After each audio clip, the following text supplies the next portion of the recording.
All right, all right, all right. Welcome to another episode of Warrior Week Parable from the Pits. Full house today here. Full house. We got the voisins here, enlightened by the light outside. This is one of the first time we actually had the sun enlighten our guests. I guess it was meant to be, and you're the first one. So welcome to the show. Hi, thanks. Yeah, very nice. Hi. Thanks. Thanks. I got a story about thanks. I'll tell you guys. But hey, it's gonna be a special show. We have Kevin and his wife here on the show, and you guys are here to tell us the story. That's right.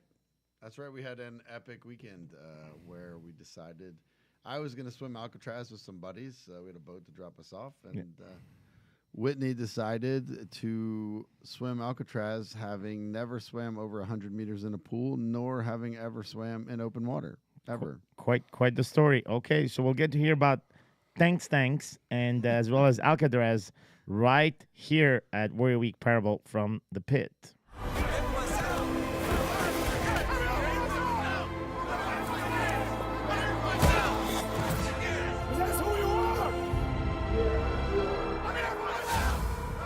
All right, we are back, and so Kevin, you've been with me on the show multiple times. We talk about multiple topics, particularly pain, pain of men, right? So special guest with us, your wife, and your wife has been a witness of your journey in the past 3 years, 3 years and a half inside of Warrior, initially as a client, and then ultimately as a coach and heading up as the head coach of the Kingdom Challenge of one of the experiences that we have here inside of Wake Up Warrior. So why don't you just introduce your wife? Sure. Well, this is my wife, Whitney Wazan. She is the ultimate diamond in the rough. She actually, this hand right here is the first hand that I ever held in my life, if you can believe that. So when I was 12, we were on a church trip together. A church trip I didn't even want to go to, but then someone told me there were only girls going, and there was just one spot left. I was like, oh, I want to go. So we met when we were 12. That was back when holding hands was going all the way, and so we went all the way to holding hands. And the funny thing is, like, we called each other on the phone. That was back, in the old like rotary phone days. And she moved, and I literally did not have her phone number, so that was it. Like, it was back in the day. There was no way to like find her number. There was no internet, so she moved, and I didn't have her new phone number, so that was the end of the relationship until 25 years later. I'll let her tell how we got back in touch. Beautiful. Well, in my defense, my mom would not let me call boys, so and she was a pretty powerful woman, so I obeyed rules. But so 2 marriages later, driving in town, and I saw his face on a billboard. He was running for local office, and so I saw him on this billboard, and I reached out to him on Facebook. Wow. I won the election, but Whitney was the prize. Like, all I can say is it pays to advertise. Like, Beautiful, beautiful. So, Whitney, you welcome to the show. You've witnessed, your husband growth inside of our program here, and also you've seen him rise. You've seen him change. You've seen him transform. You've seen him. You've seen the transformation of Kevin. What would you tell our audience from your perspective as a wife, right? What have you seen in your husband the past 3 years and a half? Well, I think the biggest thing is just finding himself. He was on this journey of pleasing his, of course, me as his wife, and he's an amazing father. But inside of all of that, just really lost Kevin, and I feel like Wake Up Warrior has been like the process of him discovering who he is. And when did you notice that he actually found a piece of him? I mean, it was hard for me to see because, of course, he went to Warrior Week, and then he came back with all of this information, and it was more of I heard him, but until he started showing, so. It was really a process. It was definitely several months after Warrior Week that I saw the transformation start to take place. Beautiful.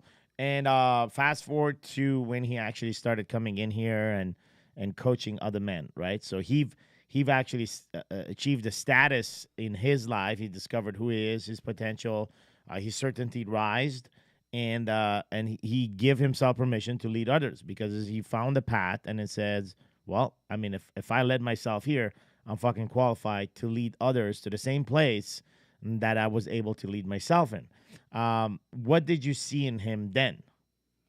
Just an air of confidence of wanting to share what he discovered and being able to pass that forward.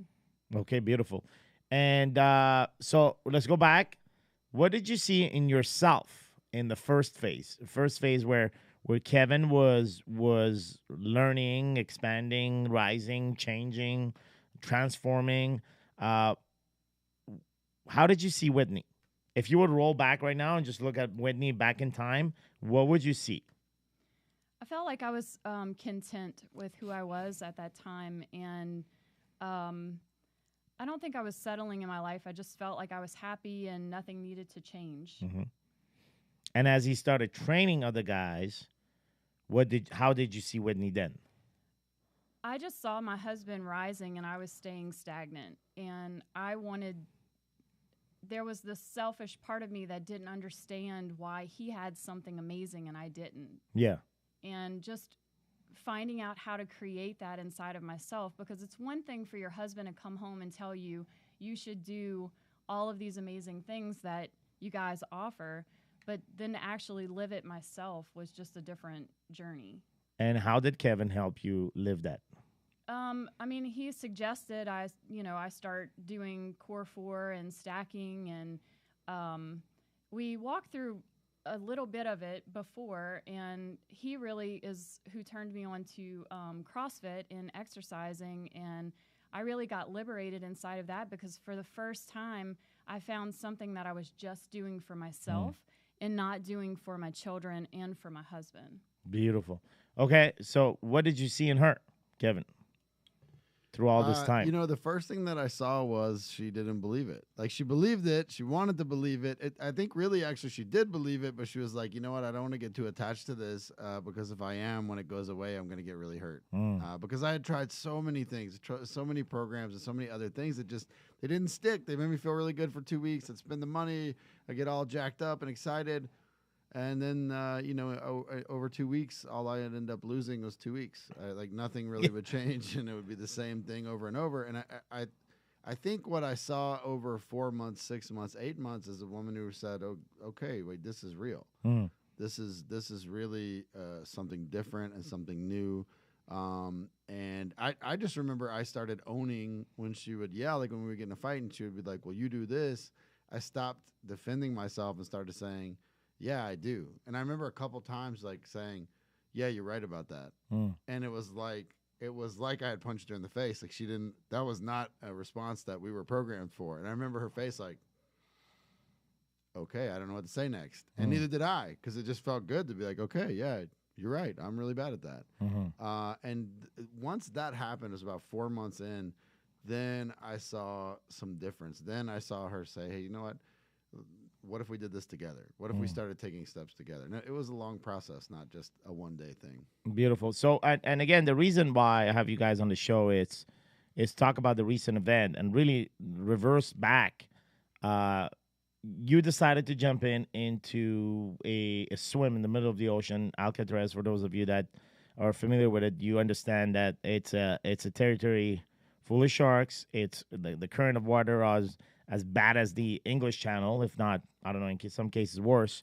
But it's a rough swim, and it requires months and years of training to be able to manage that, right? And you decided to go all in, right? So we're going to talk about how you're able to make these kind of decisions so much quicker today.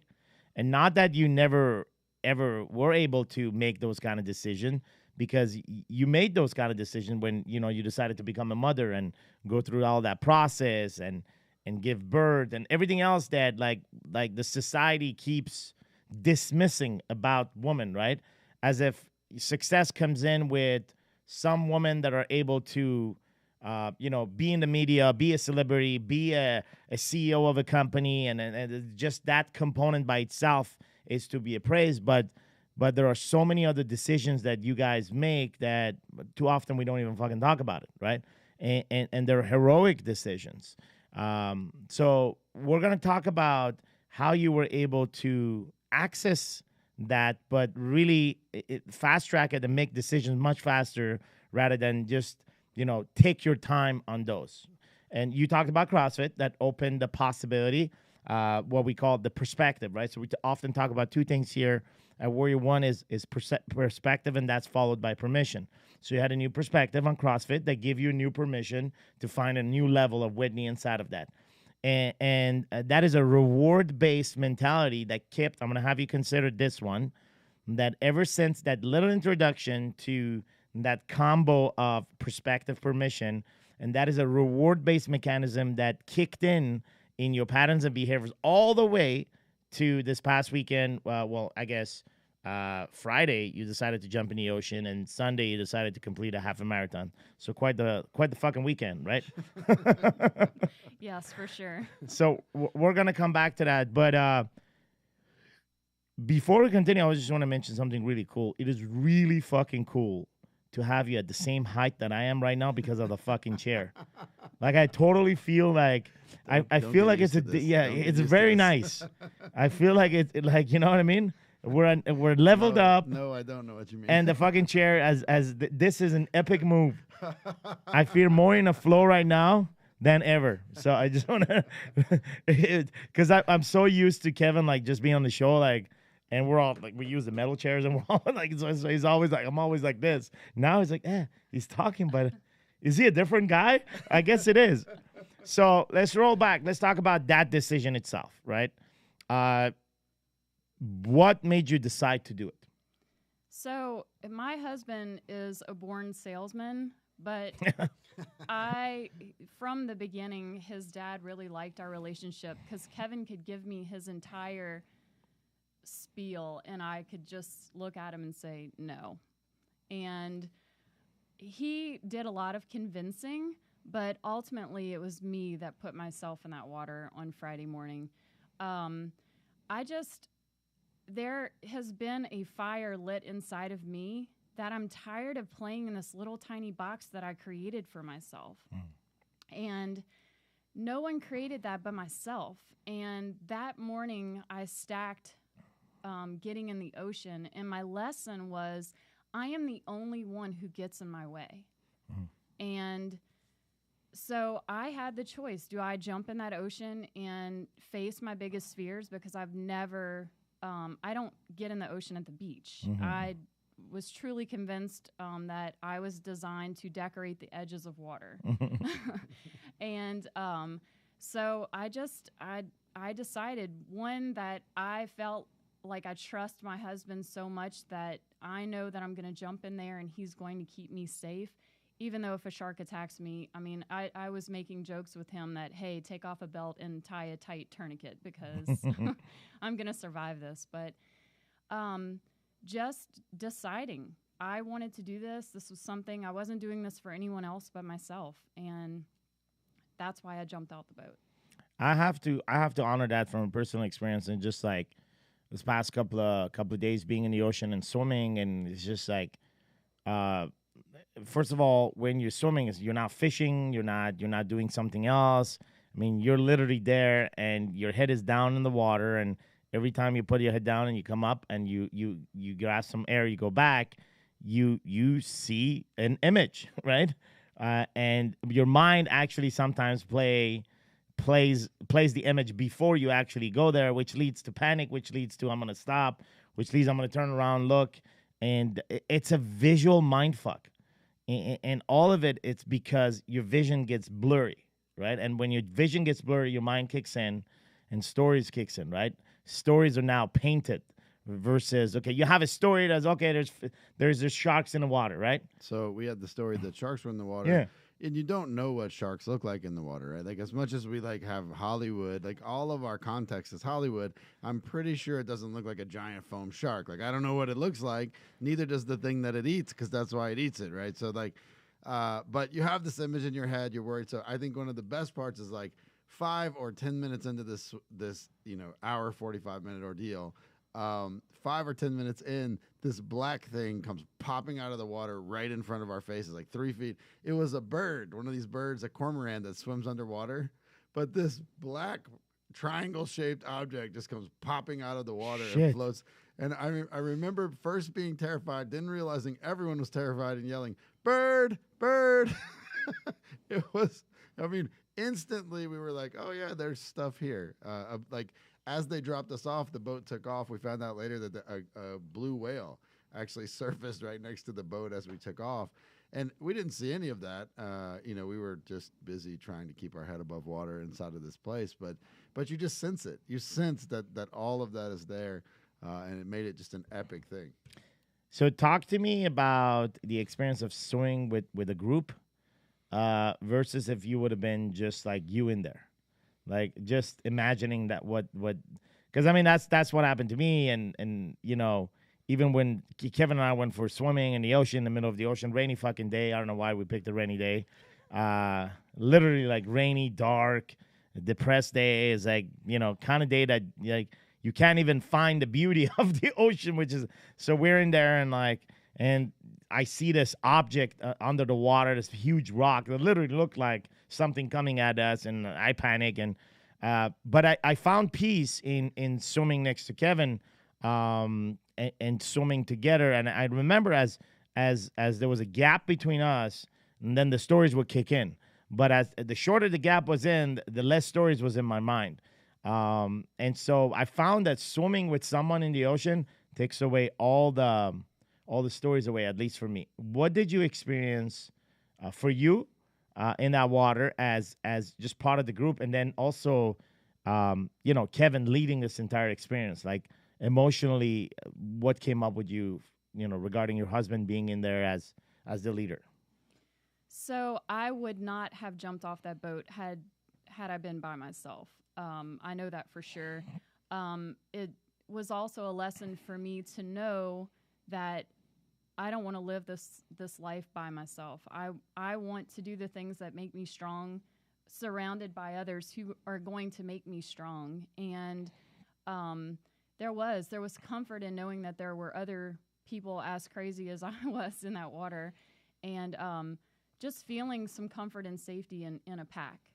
And I mean, I was proud that Kevin was leading this. I know that he would have finished that swim completely had he not been focused on me and other people that he had gone with. So I think that was a lesson for him of strapping other people to his back all the time, that if you constantly do that, then you can't complete a task that you want to do. That's true.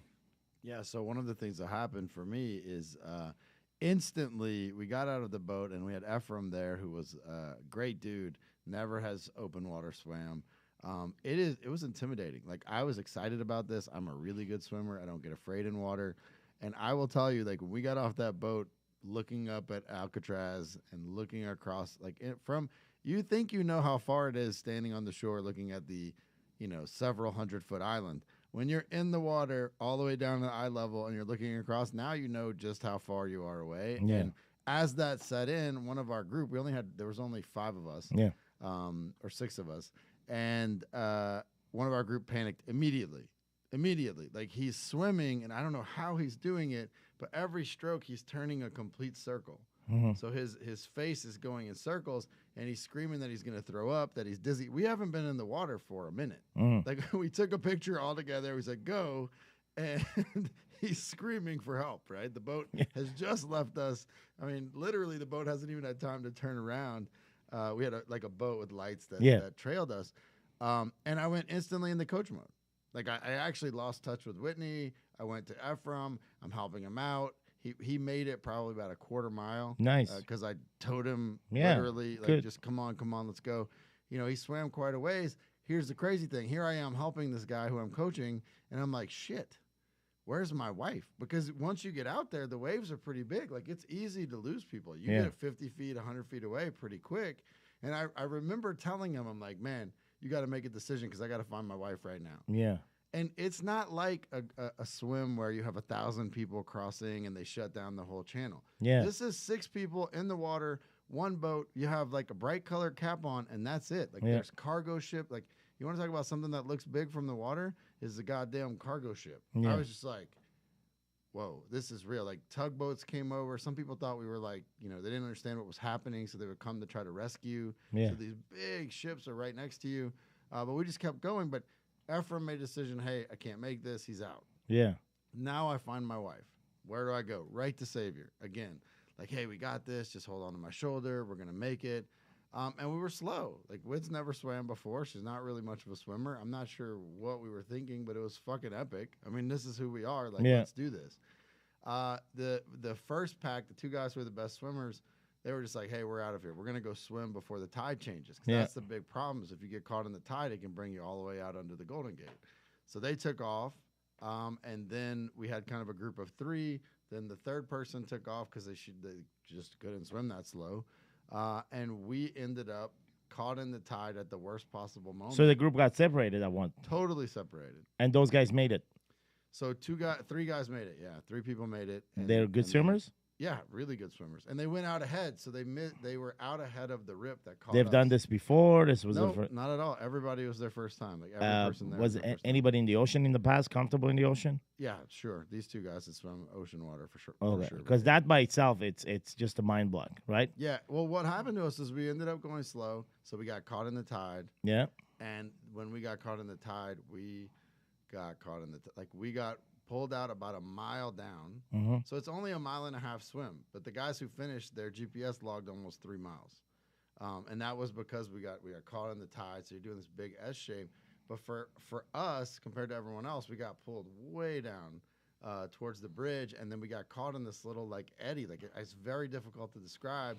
But we're swimming normal, then suddenly we're not moving. And usually when they have those swims organized, it's a group of 20, 30 people. And because they have them organized, this was kind of privately organized. So yeah, this was just us against the world. And that was the idea of it. That was the allure of it. So yeah, beautiful. And what a day for you. I think one of the experiences for me is because we had the boat that kept circling around, our pack got split up. So he would go and check on the swimmers that were out in front.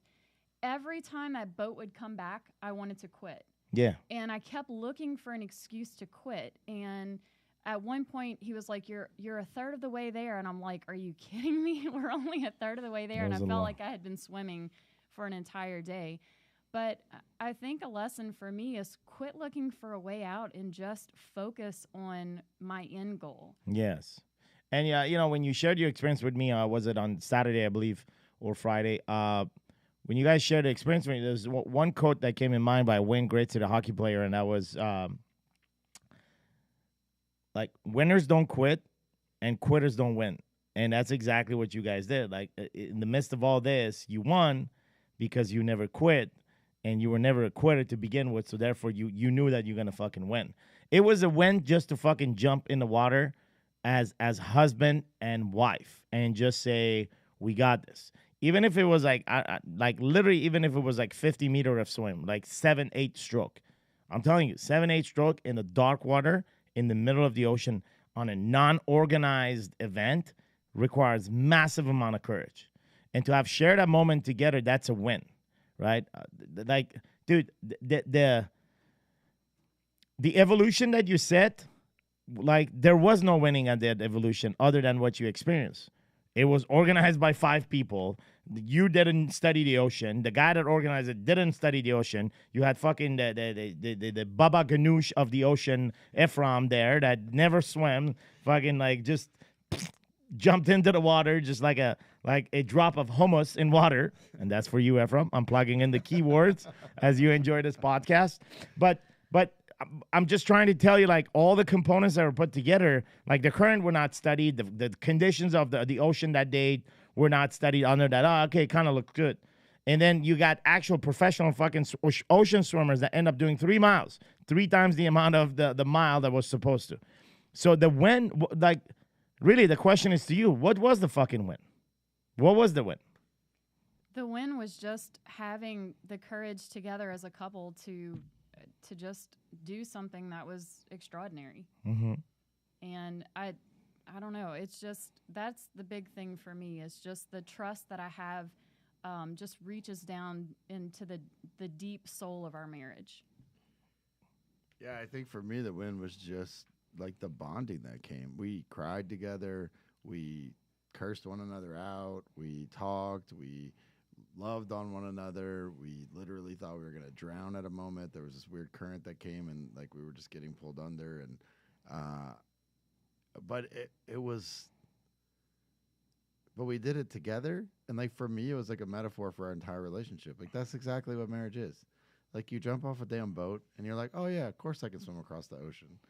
Not really understanding what the hell you're about to get into, and not really understanding what that means to say swim across the ocean. Because guess what? Till you get married, you don't know what it is. And so it was beautiful. Even as things started to unravel, even as the reality it was, okay, we're like now a mile away. Like we're now a mile, west of where we're supposed to be, much less the mile we have to swim. Like this is going wrong. It was just awesome to be there and to just realize like, this is what it's all about. Like literally, this is what we've been doing. Like, we're a blended family. We've taken a lot of damage. We've taken a lot of risks, and this is what we're doing. And there were moments in there where I was struggling and he was lifting me up, and there were moments where he was struggling and I was lifting him up. And that, like he said, it's a perfect metaphor for marriage. Together, we're stronger. And I wanted you guys to be on the show because that was the whole point of this. I wanted to capture this now and then. Number one, just document this, right? Years from now, you'll have Liam listening to this as he'll be prepared and getting trained for his swim. And he says, hey, let me listen to the podcast. Both my mom and dad attempted at this, right? And in a crazy way, organized by the Baba Ganoush of the fucking ocean and 5 dudes going. And so, like, first of all, it's documented. But second of all, the whole point of this was that's the whole point of all this. Is that, like, so as long as you allow the when to be decided by some outside fucking parameters that have nothing to do with this, right? That the feeling of the exchange of you literally took time and you made it yours. That's what happened in that fucking ocean. Whether it was 3 hours or 6 hours or half an hour, regardless of what time was, time at that time wasn't 3 o'clock, wasn't 4, wasn't 6. Time was yours. Like, you made time. Like, Einstein theory about space and time, everything came true. Like, you owned that space. Literally, your souls have owned that space, and you merged the intersection of space and time, and you made that fucking yours. And that's where you found this massive amount of truth that circulated between you guys. You were in a good fucking place because you were literally in a place where, okay, we are going to survive. And we have nobody else mattered at that time. Like, there was nobody was present. None of your problems were present at that time. Literally none of your problems were present. No other person that has caused you harm in your life was actually in that space. There was literally you and him. And it was like the rawest form of your conversations, which is most probably how you felt, ironically, the first time when you held hand. And you may or you may not recall, and some people remember, other people don't. And literally that's how it was. When you guys hold hand, it was exactly the same conditions that you were in the ocean. I'm going to have you consider that because I haven't seen you guys hold hand at 12. So it's crazy because we snuck our sleeping bags together. They didn't think any guys were going to be on the trip, so there was this one night where we all slept in sleeping bags. We snuck them like close to each other and put my hand above my head, and we held hands. And it was the feeling of I'm not alone. And the way this thing ended for me, Whitney finally calls out. She can't keep her head above the water. Inside, like I said, we got in this weird current. So the boat comes, and like literally, I'm screaming like, no, don't quit, fuck you for quitting, you're gonna leave me, like all this crazy shit is coming out, which speaks to, I think, how honest we are with one another, that there was no filter between what she's like, I don't fucking care, I'm out of here, I'm not dying for this. She gets in the boat, and I am stubborn.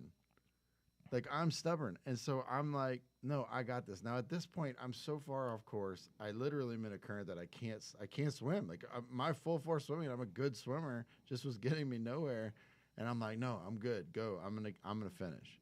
So the boat leaves. Now I'm still in the same fucking current. I'm still in the same fucking current. I'm still going nowhere. I'm exactly where I was with her for like the 20 minutes before we stopped. Like we just got stuck. We were fighting, we were pushing, going nowhere. The boat leaves, and I remember thinking, I think I said this to you, this is the most lonely place on earth. Like I am in the middle of this fucking channel between Alcatraz and land, and everything that matters to me just rode away on a boat. Like, what in the fuck am I proving right now? And as I'm thinking this, I'm having trouble with the current. My head's starting to go under. Again, I'm a great swimmer, but I was really being overtaken by this thing. And I'm like, what am I doing? Like, this is what it is to be alone. Like, I don't want this. Like, I don't care. Like, I don't give a fuck. Like, I want what. So the boat came back the next time. I was done. Like, I just wanted to be with Whitney. Like, that. I am not alone is a powerful feeling. And when it leaves, it underlines just how important it is in your life.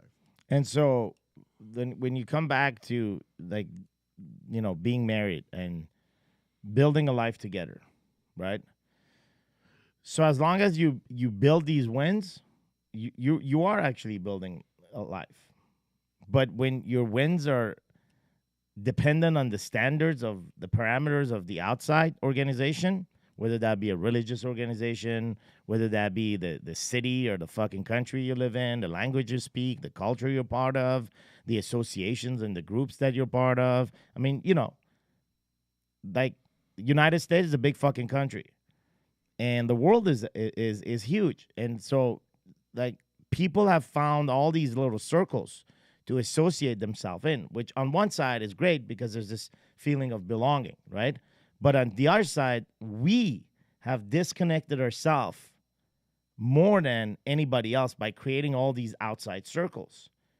Like, there's literally these circles that we have created.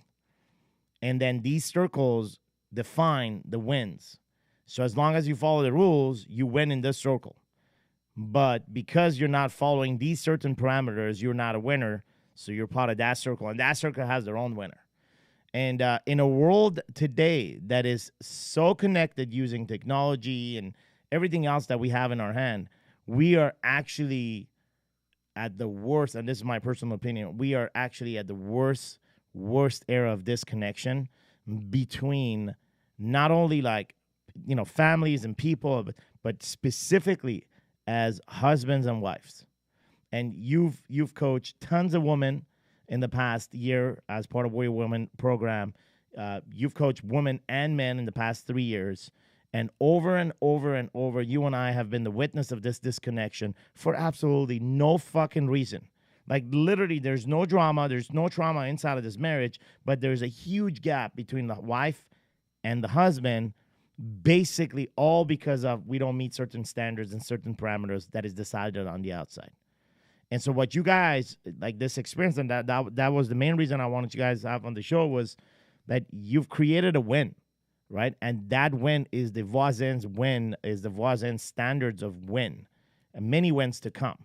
But this is one that was co-created by you guys. What would you have to say to, like, we'll start with Kevin. What would you have to say to men that are currently disconnected, right, inside of this, and they're resonating with this conversation because they love their wife to death, their kids, but they feel this gap between where they are and, you know, this, I don't know how to connect to my wife type of thing, right? I don't know how to win with her. We hear that very often. Like, no matter what I do is not enough. Like, I don't know how to create wins. What would you say coming in from this experience to those guys? I think most of the guys that I've coached, they'd rather swim Alcatraz than to have conversations that are open and honest with their wives. And I think the number one thing I ask guys, they'll come to me, they have a pain, they have this thing that, you know, their wife doesn't understand or she doesn't do, or, you know, they're not having enough sex or there's not enough money, or, you know, whatever it is, there's this pain. And the number one thing I ask guys is, have you told your wife this exactly like you just told me? And most of the time the answer to that is a completely blank stare. As if that is not even an option in the universe. And I think for me, what I've noticed, like in coaching men, but also in actually being married to Whitney, is one of the biggest wins we've created is we talk. If I have this weird thought about cheating on Whitney, guess who I talk to about? Her. And this has actually happened where I've called her late at night and said, I don't know what the fuck is going on. And the bond that's formed, here's the crazy thing. That's what we all want, is the connection. The crazy thing is we're sitting next to one another silently, looking up on our phone, marital surveys to figure out what's wrong with the other spouse, when we could actually just put the fucking thing down and turn and say, hey, why don't you love me? Or why don't we talk? Or could we play a game? I mean, I just open your mouth, however imperfectly, and just start it with, I don't know how to say this. And then just say it the way you think it. Because the truth is, whatever it is you're feeling, so is she already. Only she doesn't know what it is you're thinking, so she's probably making it 100 times worse. Like another guy that we've coached in the past who was so nervous as to whether or not he had told his wife the whole truth about things that she started to think he was cheating on her. And he's like, what's going on, coach? I'm like, dude, you're creating this huge negative because you're not talking. I'm like, you haven't done anything. Go talk to her and say, I haven't done anything. I'm nervous that maybe I didn't tell you everything. And that's it. That's all it took. And then there's a new conversation. But your wife already knows. If you're feeling it, so is she. It's not possible for only you to be feeling it. If you know that there's a problem, there's a problem. A relationship is like that. Just open your mouth. Like, have the balls to say, I'm scared. Or we don't talk like we used to, or we don't have sex like we used to, or I'm worried about money, or, hey, we made a bad move in our business and this thing might go down. These are the conversations we're terrified to have with our wife. Crazy thing is, when they understand those things, it becomes a superpower. Now we're not running from her and the thing.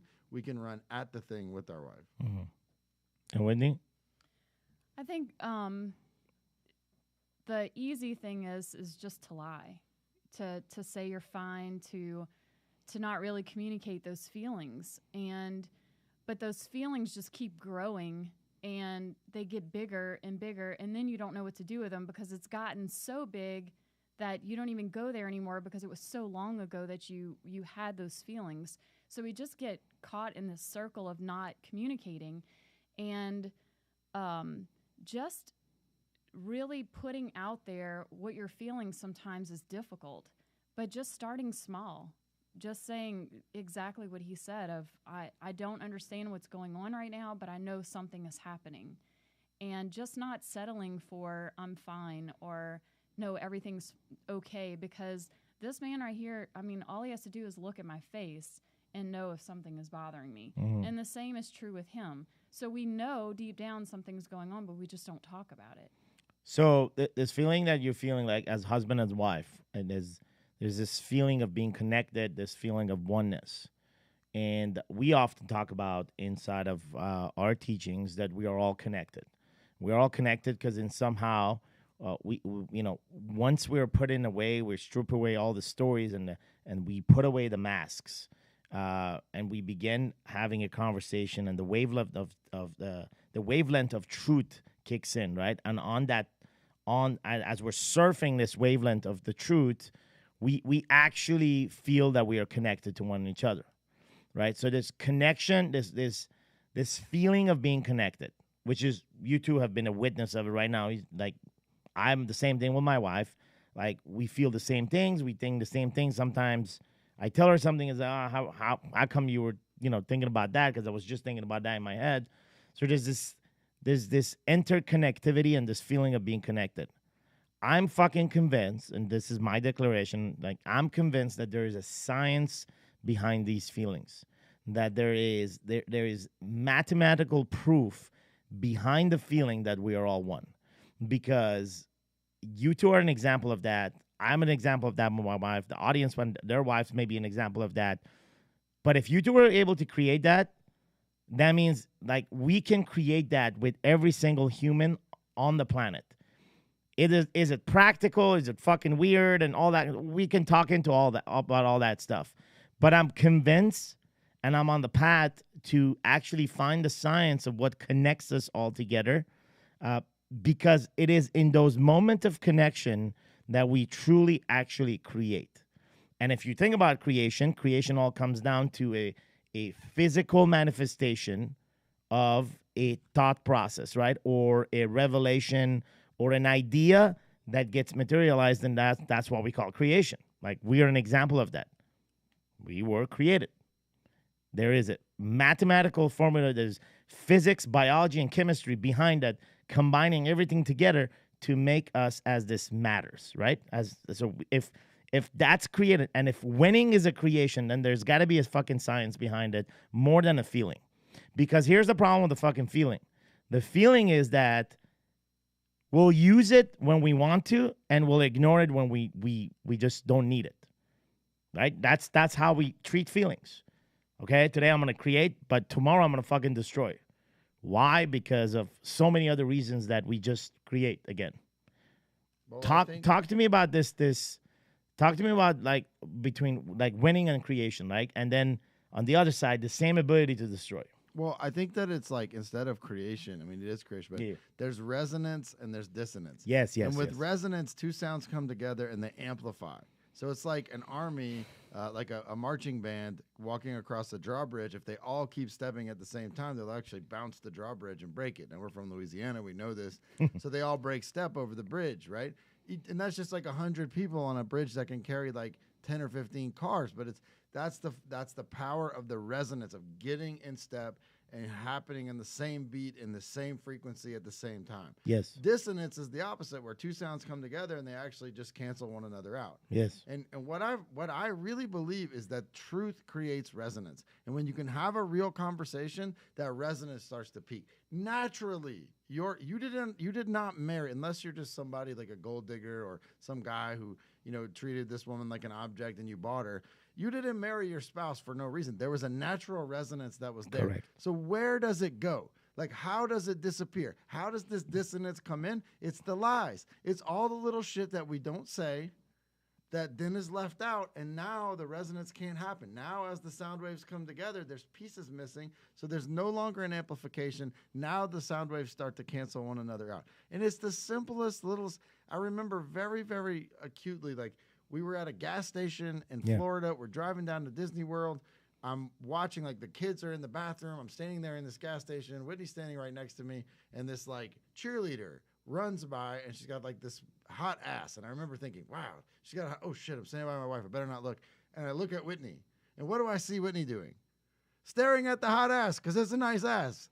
Like, and I had this thought, oh, my God, wait a second. We were both looking at the same thing, but here I am feeling shame and guilt, and I'm trying to hide it, when I could have just talked to her about it. And so I did for the first time. I was like, were you just looking at her ass? And I was. It was a nice one. and suddenly something that would have been like this secret, and oh my God, let me pretend like that wasn't a nice ass that ran by, or it became a resonance for us. Yes. Because the truth now wasn't missing, and I just turned to her.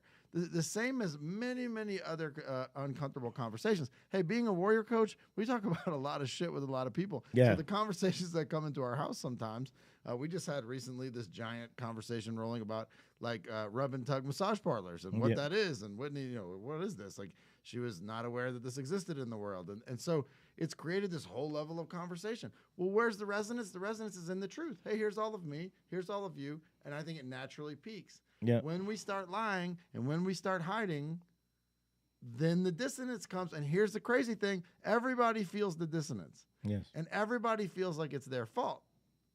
And this is what creates the problem is I start hiding my truth because I'm afraid I'm the one fucking things up. And she starts thinking, oh, man, I'm not enough, or it's my problem. And she starts hiding her shit. And the next thing you know, we're hiding 30, 40, 50, maybe 60% of ourselves.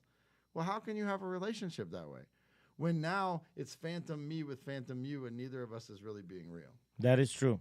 And so if resonance is the analogy here, then there's got to be a science behind truth, and there's got to be science behind lies. There is a mathematical formula that defines the truth, and there's a mathematical formula that defines the lies, and that is exactly what you talked about with the resonance and not being able, whatever the other opposite force that you mentioned. Dissonance. So, we're on the right path for a right fucking reason, for a right cause. What are you thinking?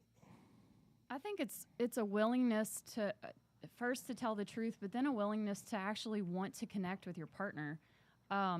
If you're not willing to connect and go there, then why are you even together?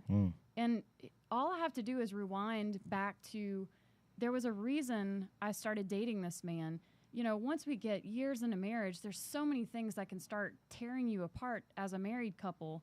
But you just have to bring yourself back to those dating days and understand and realize there was a reason I got together with this man, and it didn't go away. He's still the same person that I fell in love with. And a willingness to just go back there and connect with that person over and over and over again, even when it's hard, even if I'm tired, even if we have 5 kids, so there's always a reason that we shouldn't connect because something will always get in the way. And for me, it's been such a priority to purposely designate time that we are together. And then there are moments during the week that we steal time together. I mean, we're up till midnight when both of us have to wake up super early in the morning, and it's stealing time because we want to connect. And connection is not just sex. And I say just sex. That is such a huge part of a marriage, but I want to connect in other ways as well. Yes. I mean, this stuff starts early. Like, this happened today with our 4-year-old. Yeah. He broke, I think, the iPad. Like, what happened? I don't know. It was the charger for the iPad. Okay, so he broke the charger for the iPad by brute forcing it. Surprise, he must be my child. And him and his mom, like, Whitney fussed him. But where I come into the story is I'm sitting in the living room this afternoon just before coming here, and he's looking at me, and I hear him tell Whitney, "Don't tell Dad." And I told him, I was like, honey, we don't hide stuff from Dad. What Mom knows, Dad knows, and what Dad knows, Mom knows. And we don't hide. We talk as a family. And he had already gotten fussed by me, so he was nervous about that. But so she told me, and I was like, "Oh, yeah, that sounds like a bad thing." And he goes, "Yeah, I'm not going to do that again, Dad." And we bonded. Instead of it being this weird thing, like, imagine had he not told me. Like, imagine if Whitney had said, "Okay, yeah, let's hide it." Now, this thing that could have just been, "Won't do that again, Dad," becomes this, like, secret, this poison inside of him. Oh, man, anytime Dad finds out about insert bad thing here, I'm in trouble. Correct. Which turned into, "Yeah, I'm not going to do that again, Dad." Correct. And a high five. And Correct. then we were done. And to close it off, I think the best story to tell here is, first of all, the thanks story. We're gonna tell that story sometime later. Anyway, the story was short, and I was working in a software transportation company, and we've just built this software, and we're all excited, and we found this potential customer from Texas that was gonna buy it. And so we were young, and we paid for his flight to come down for 2 days. One of our partners goes pick him up at the airport, and this guy is like just a weird character. He's wearing like a cheap suit, like extreme amount of perfume, orange hair, and he has this Middle Eastern accent, and he lives in fucking Texas. So it's like, okay. Anyway, this guy does not look like a buyer of a software, and he was supposed to show up the next day. So he picked him up. We paid for the hotel, everything, and so he was supposed to show up the next day, and have a meeting from 9 to 2, and then his flight and so on.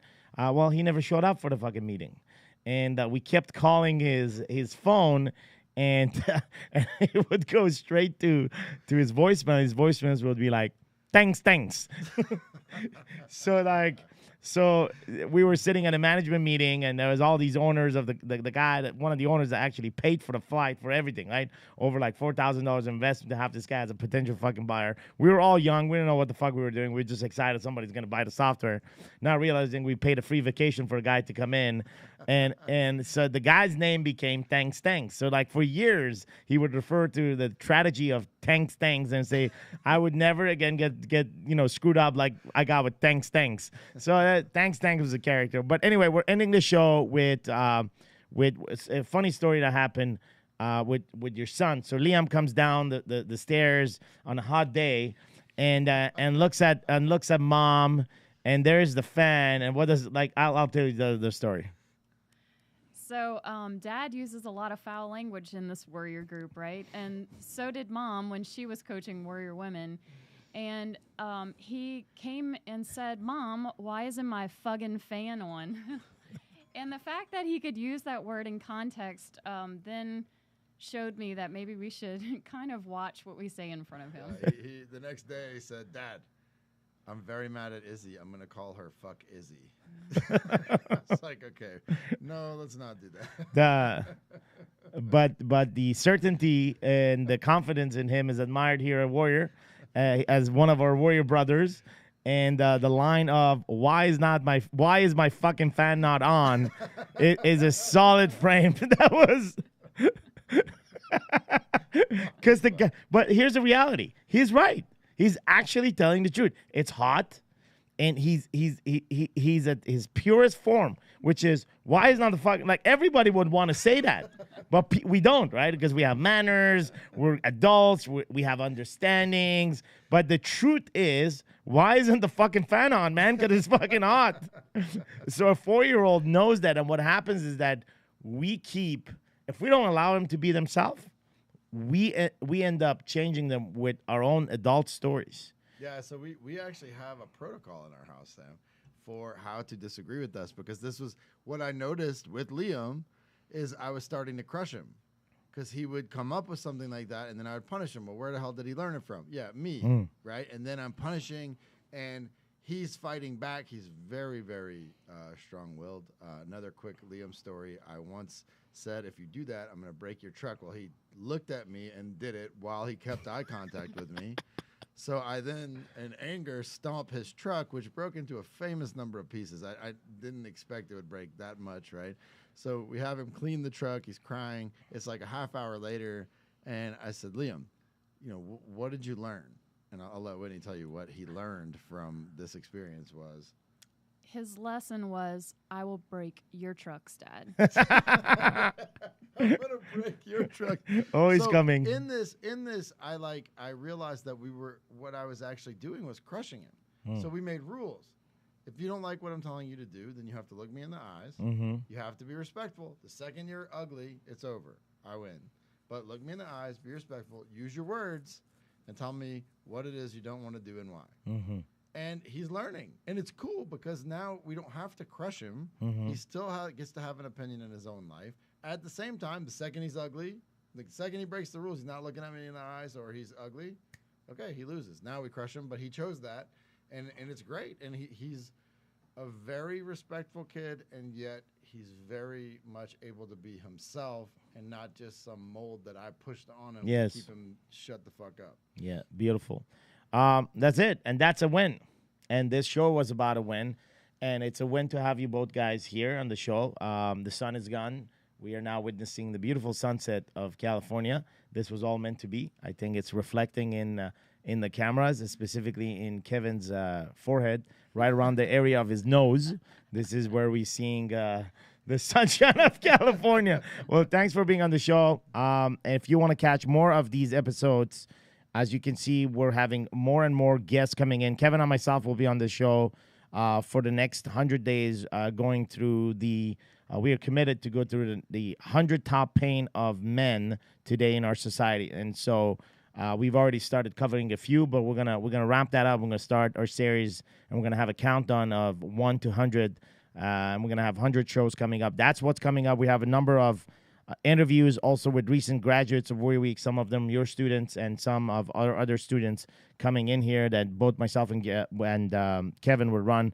So if you like these, I'll invite you to go at warriorweeknow.com, and there's all kind of additional pictures and downloads that you can have, and keep subscribing to our podcast. Kevin and Whitney, I want to thank you for being on the show. Thanks for having us. All right. And gentlemen, have yourself a fantastic week.